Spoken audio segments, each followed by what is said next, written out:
अगर मेरी माँ मुझे हाथ पकड़कर स्कूल ना छोड़ने आती तो आज मैं जज ना होता। हेलो दोस्तों, क्या हाल चाल है? ठीक है, मैं भी ठीक हूँ। बात ये है कि आप बच्चे जब स्कूल आते हो तो अगर आप सारा दिन की अपनी रूटीन पे नजर दौड़ाएं तो आपको मालूम हो जाएगा कि आपके मुस्तकबिल के लिए, आपकी सहूलतों के लिए और आपके स्कूल आने और जाने तक में आपके पेरेंट्स ने कितनी ज्यादा मेहनत की है। मिसाल के तौर पर आप सुबह उठते हो तो आपसे बहुत पहले आपकी मामा उठ जाती है। आपका नाश्ता बनाना, आपका ब्रेकफास्ट तैयार करना, टिफिन तैयार करना, आपके कपड़े, आपके शूज, हर चीज रेडी करना, फिर आपको मोहब्बत से जगाना और आपको मुंह हाथ धुलवा के आपको तैयार करना। तो इस सारे अमल पे आपको स्कूल छोड़ने जाना, मामा छोड़ने जा रही है या पापा छोड़ने जा रहे हैं, आपको स्कूल से लेने आना, ये सारी ड्यूटीज देखते हुए वो घर में आपके लिए मामा खाना भी तैयार कर रही है।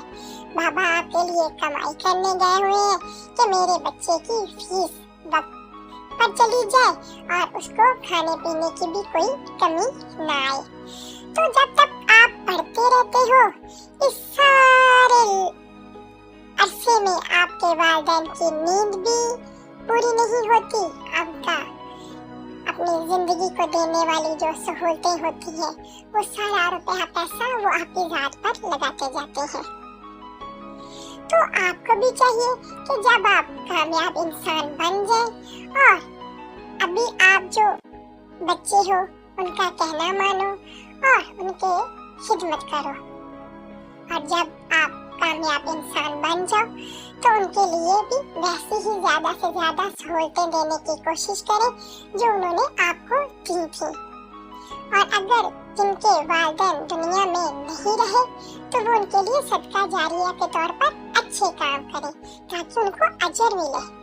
यही जिंदगी की कहानी है, जो आप करोगे वो ही काटोगे। आप नेक अमल करोगे, आपके बच्चे आपके साथ नेक अमल करेंगे। ठीक है ना?